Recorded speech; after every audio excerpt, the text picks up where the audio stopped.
right, so people don't appreciate the GCC, but it is really the linchpin of the American empire. Because what is the American empire? The American empire is the petrodollar. All right? The idea of the petrodollar is this. The US dollar is worth nothing.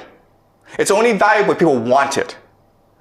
But the GCC says that if you want oil from us, you have to pay us in US dollars. Okay? Then that is the basis of the value of the US dollar.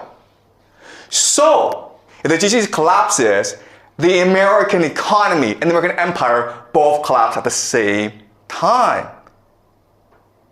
The problem, though, is that GCC is an artificial construct of empire. It does not exist naturally. Why? Because there's no food, there's no oil, no water. Okay, guys? No food, no water.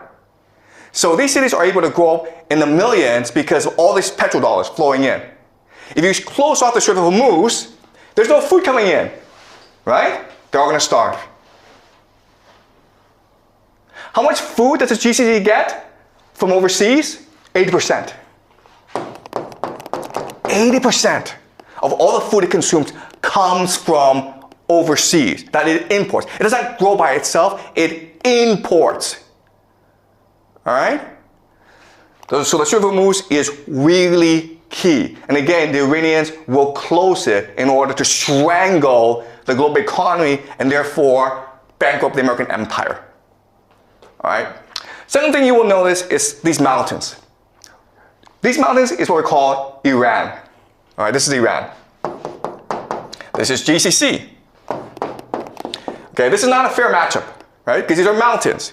And what can you do in mountains? Well, you can hide rocket bases. You can hide drone bases. You can hide missiles. And that's the entire Iranian offensive strategy. All right? From here, they can hide missiles and drones from which to attack the GCC. And what are they attacking? They're attacking three things, right? They're attacking American military bases.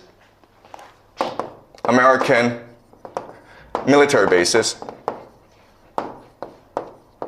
That's number one.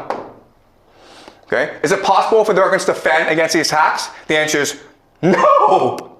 It's not. It's the silliest thing in the world. You have all these bases in the Middle East, but you cannot defend them against the Iranians. That's kind of strange.